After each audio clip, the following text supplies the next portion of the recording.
Okay, so today I just thought I would do like a Clomid update. I guess the last fertility video update I had posted, I talked about going on Clomid because of I was diagnosed with PCOS, which makes our fertility issues just a little bit harder because I don't ovulate at the same time every month or whatever. My hormones are all jacked up. So I talked about I was struggling with the decision whether or not to do Clomid, and I feel like I've accepted it a little bit more now. I started a round of Clomid, I think the Monday after I posted that video or something like that. So the way that it works is day 3 of your cycle you go in and they do an ultrasound just to make sure everything looks okay, and then they start you on Clomid the same day. For 5 days you take it, 5 doses of Clomid, and then day 10 you come back for another ultrasound and they will sort of like assess where you're at.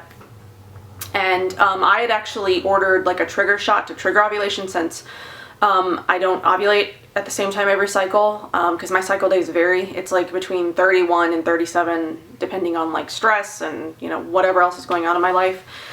So I'd ordered a trigger shot so we can like trigger ovulation, so that way we can know for sure when I do ovulate.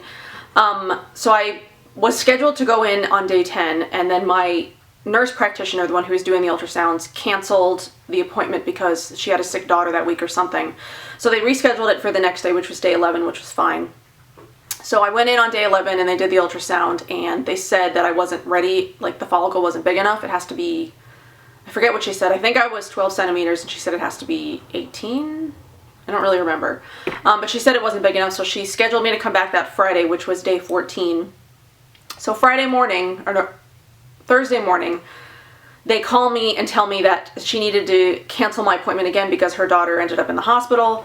And the only other option I had was to drive up to Scottsdale, which is like an hour away. The other office is an hour away from my house, and I couldn't with my husband's work schedule, and when he needs to go to work and issues with the car and stuff, there was no way I could make it up to Scottsdale.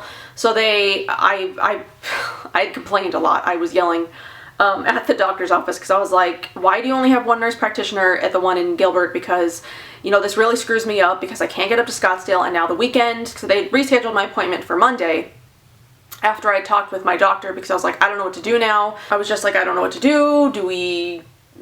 So she talked me through it, and she was like, based on where your numbers were on Tuesday, we're probably safe to wait until Monday. So then so then they rescheduled my appointment on Monday, and come to find out I'd actually already ovulated.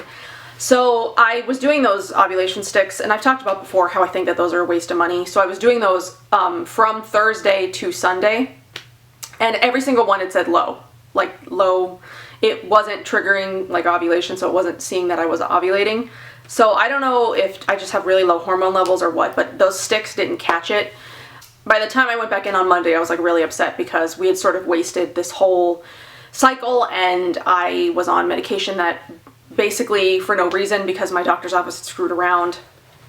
You know what, like I understand she had a sick daughter, but when people's, like dollars and fertility are sort of like on the line, like have somebody else come in and fill in the place where somebody, if you've got people who have appointments scheduled and they're on strict timing schedules, like is that too much to ask? I don't really think that it is, especially when I'm paying out of pocket for all of this stuff. So anyway, so I went Monday, they had told me that I ovulated, and they were like, well, come back in 2 weeks and we'll do a blood test for a pregnancy test. And obviously I'm doing this update, so it didn't work. So I went in 2 weeks later and I wasn't pregnant.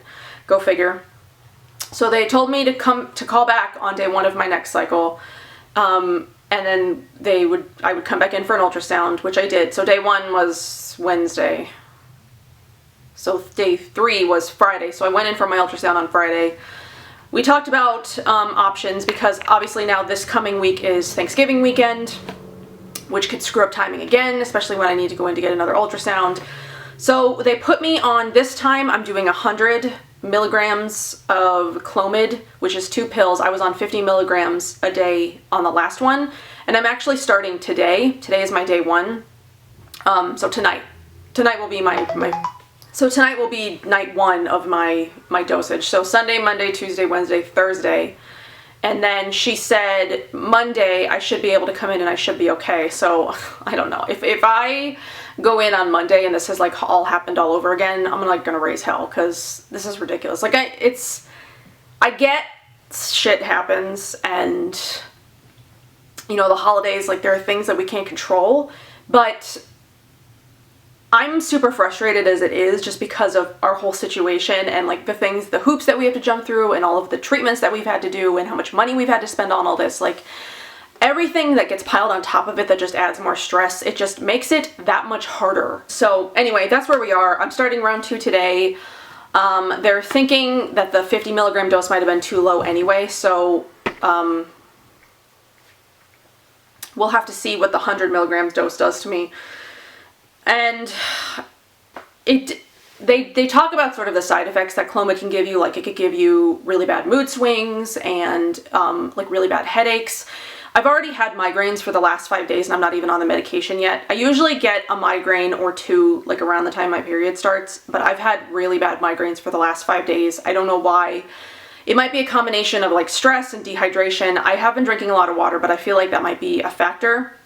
I also think my D and my iron is low again. I just went in for a physical, like my work makes us do health screenings every year to check levels so you can get discounts on your health insurance and stuff. So my husband and I actually just went in on Wednesday and we got all of our blood taken and stuff.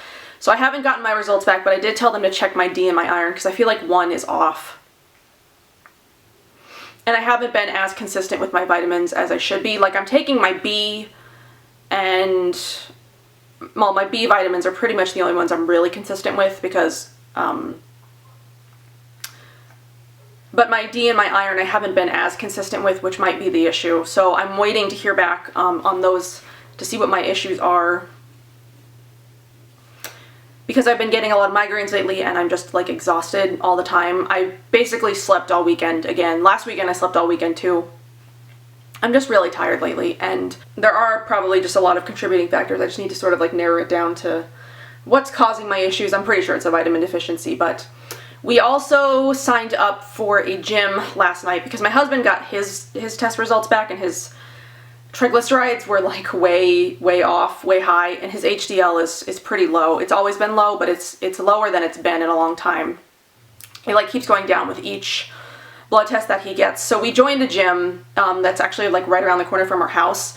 We've been putting it off for a long time because we don't like sort of getting into contracts, and we don't like, you know, gyms are expensive, especially the one that's around the corner. It's like $109 a month, but we figure we need to do something because neither one of us are active. We haven't exercised in like forever. My husband especially is very inactive, and he needs to sort of like do something to to get himself like moving and motivated. So we joined the gym. We can cancel anytime. There's no contract on it or whatever, but so hopefully that gives us some motivation to get out. We're supposed to go work out tonight. So the other thing is I've been tweaking my diet a little bit. I talked about that. Since I found out I have PCOS, I've actually stopped eating sugar, so no refined sugar. I'm trying to find replacements, for things, like I'm swapping out maple syrup for sugar. I bought some coconut sugar to experiment with, so I'm cutting out like all refined sugar, which is a trigger because I guess PCOS is sort of like insulin. I've never had an issue with my blood sugar like in like the diabetic ranges or anything like that. My blood sugar's always been pretty normal. I do get really low blood sugar when I don't eat, so low blood sugar is an issue for me, but never high blood sugar. But I've sort of been experimenting with cutting out the sugar because I do notice that sugar is a really big acne trigger for me, and I've noticed that since I've stopped eating sugar, I actually haven't broken out as much. There was one day where I was feeling kind of depressed. I think it might have been the day after it was before my blood test. There was one day I was just sort of feeling like really down, and I was like, fuck it, I'm gonna eat a cupcake. And then I ate a cupcake, and then like the 3 days after that, my skin was just like, no, you cannot eat sugar anymore. So that was the last time I ate sugar. I've been avoiding it ever since. So I only had like one slip up with sugar. It's been hard because there are things that I like to eat, that I like to bake. I like cookies, I like pie. They're just things that I can't do anymore because of my skin. And my skin has been really great the last few weeks, well, since the cupcake incident. But and then I've also cut out refined white flour, so I'm not eating anything That's white. Well, at least most of the time. The day that I got the pregnancy test and it was negative, I was like in another mood. So I went and had like flour tortillas at Chipotle. And then I think the next day I had something else, but I can't remember what it was. Maybe it was bread. I don't know.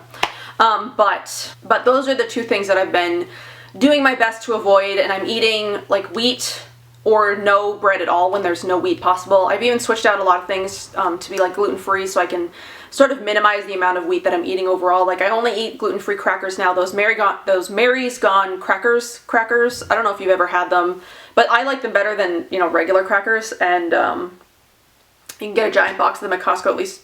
At least you could. Costco has stopped carrying a few things for the holiday season, like tea. Which nobody will understand why I just made that comment.